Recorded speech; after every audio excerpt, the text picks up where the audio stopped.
Здравей, Петънца! Здравейте, госпожа Маргарита Санна. Днес ще свирим алегра на Моцарт, нали? Точно така. Давай!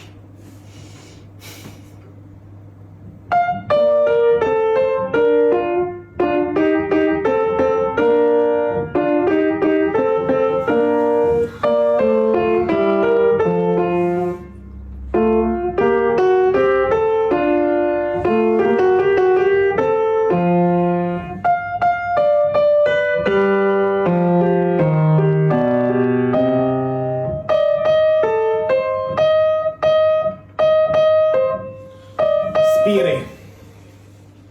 Петънца, рибка моя, слушай. Когато учиш произведение, трябва още от самото начало да го разучаваш внимателно. Изработваш всяка нота.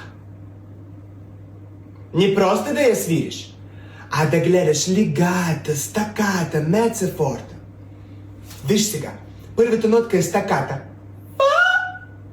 Разбираш? А след това двете вече са под лига. Фа, ре, си. Разбираш? Фа, ре. Спирай. Фа, ре, си. Вече са под лигата. Да, те са свързани. Хайде, слез. Виж сега. Първата нотка е стаката. А после двете вече са под лига. Те са свързани.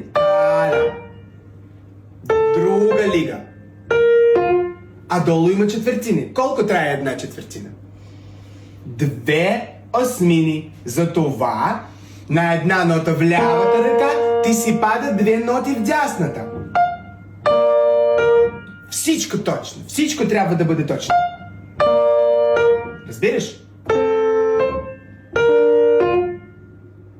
Така. Всички осмини и всички паузи ги взимаш точно.